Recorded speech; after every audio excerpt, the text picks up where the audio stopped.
welcome back to using autOKdj. This is your host Toker, and we're going to take you through some of the basic usage of autOKdj. Let's go ahead and bring our Winamp back up and bring up our Winamp media library. The first thing you want to do before you start your show is you want to right click here. You want on the word karaoke, go to karaoke session, new. Now what that's going to do is, let's say you already had some singers from the previous night in there and their counts and all that good stuff.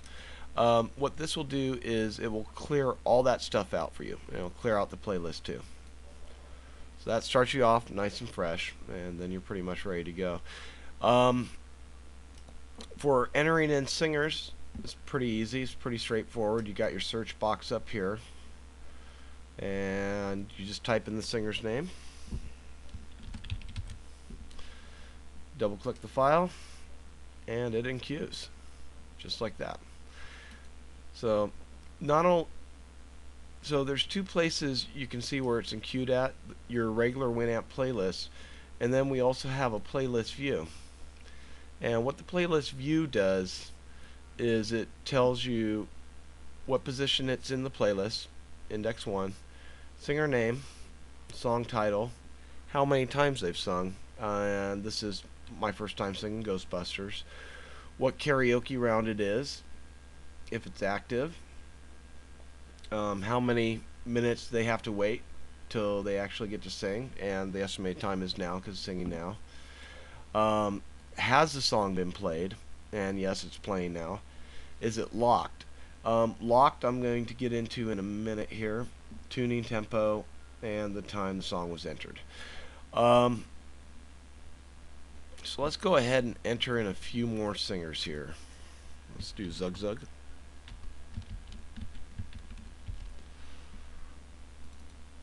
Let's do Joker's Wild.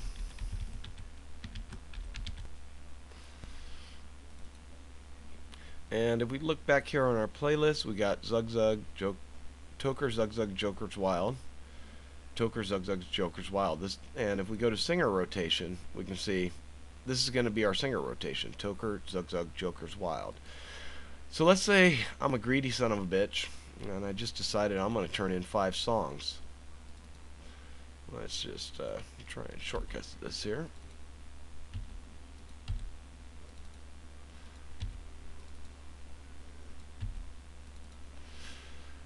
Now you can see here I've entered in like 5 songs, right? And if we look at our playlist view here, it'll tell you why all my songs are stacked here at the end. I get to sing in round 1, and then I get to sing again in round 2, and then nobody else is enqueued for round 3, 4, 5, 6. So that's why I get to sing all those times in a row. Well, let's go ahead and queue up our other singers. Let's say they got the singing bug in them now. They want to sing. Zug Zug turns in 5 more. And Joker's Wild turns in 5 more. Or 4 more. Yeah.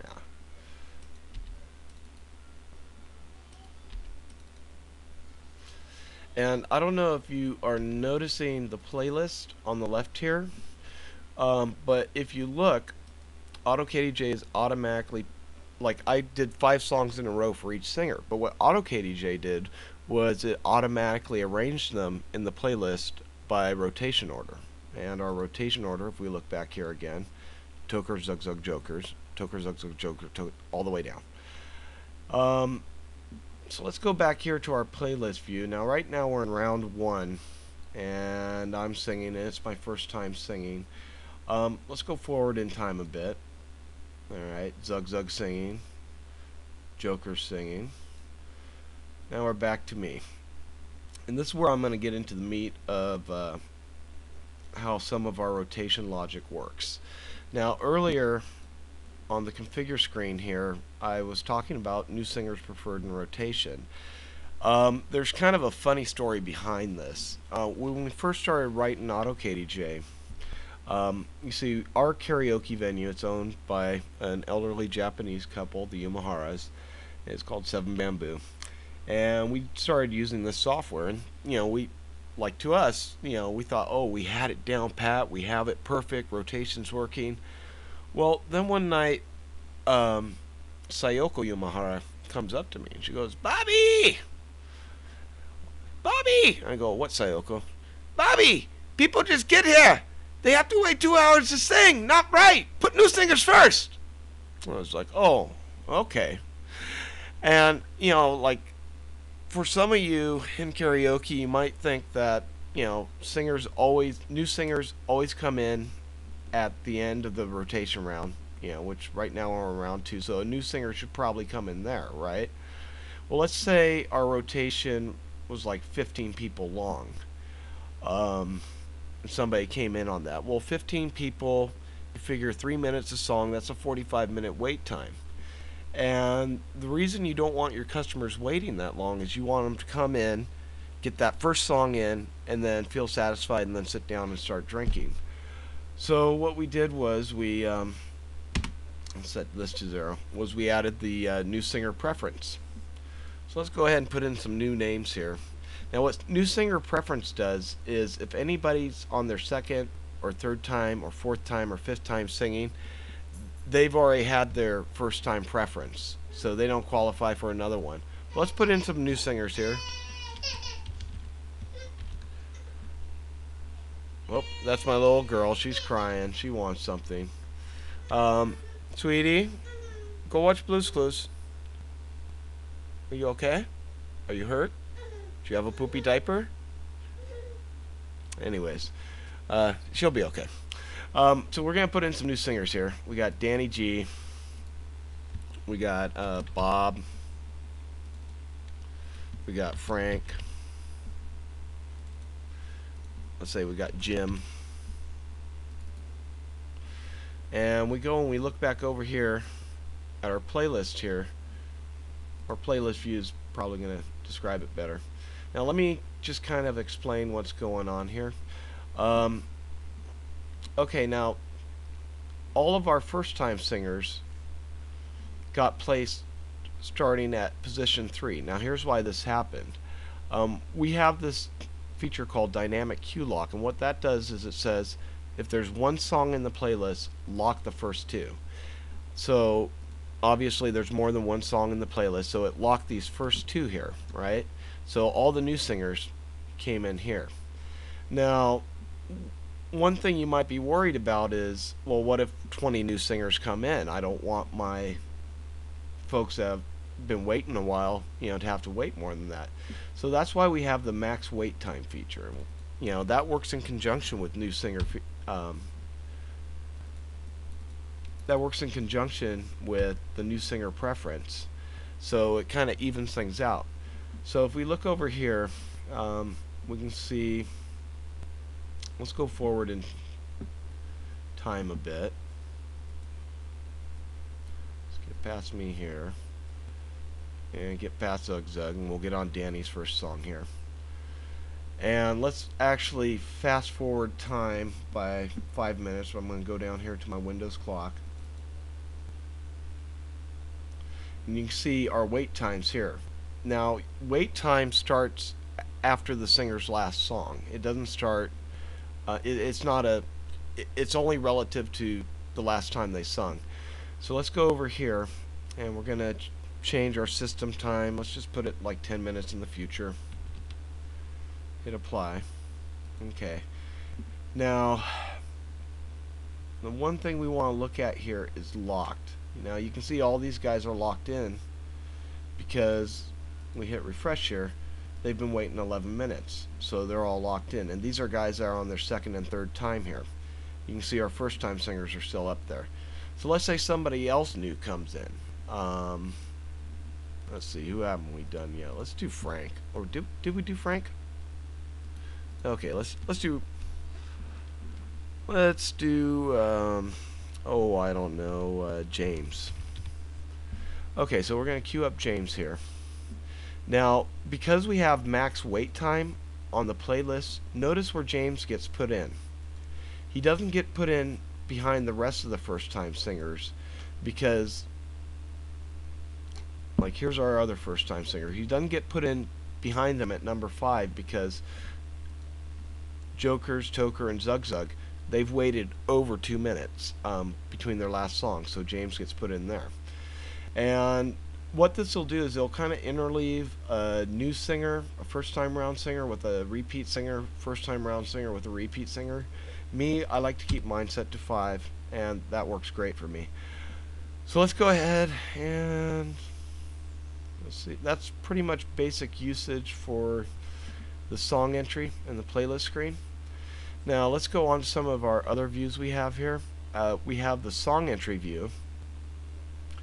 And song entry, what this was designed for was if somebody doesn't know how to manage a playlist and doesn't want to do any of that, song entry view allows you to just type in the disc ID number, hit enter, and the song starts playing. It works kind of like, I guess, like a Cavs box, if you think about it that way, or any other, jukebox type deal.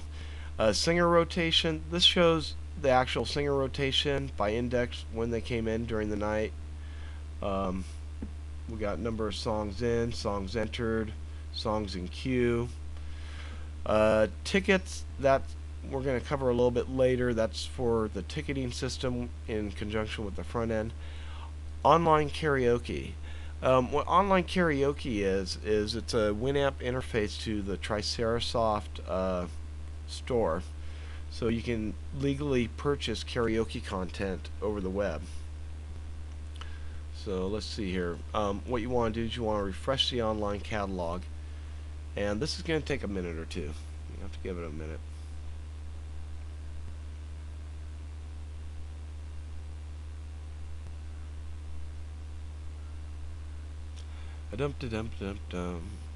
Hey, how about I sing some karaoke while we wait for this list to download? It really does take a while because it's a pretty large list. It's about 2 megs or so.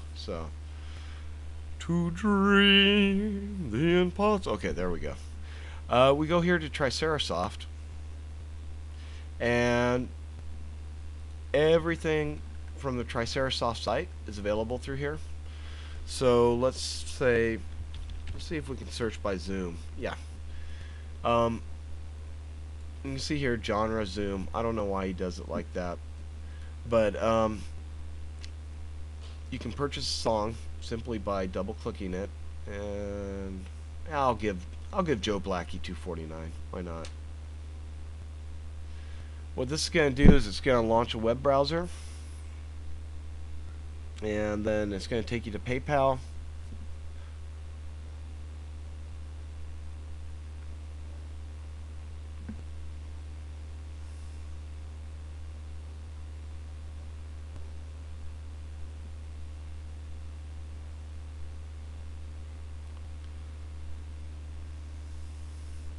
Get along, little doggy.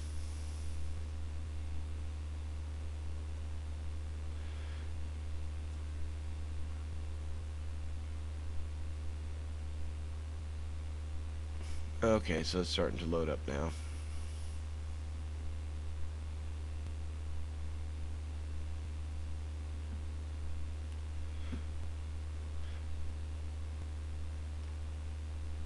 But anyways, it will take you to PayPal, and then after PayPal, you put in your login information and pay for the song, and then afterwards you tell PayPal return to merchant, and return to merchant will take you to a page with a link on it that you can click and download the song, and then after you download the song, you just drag it into your media library. And this is great when you have a show with an internet connection, because sometimes customers may not have songs, or you may not have a song customer wants. So here we're going to log in here.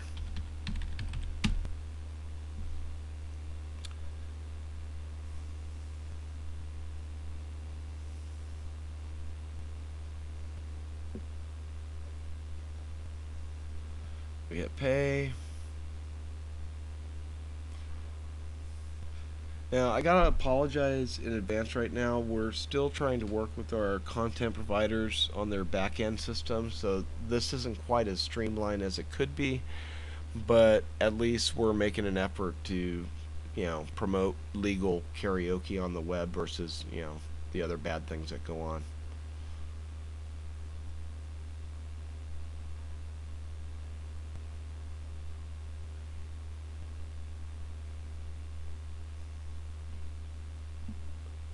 And also Tricerasoft, they'll also send you an email with a link to your song. So I'm just going to go here to my email here.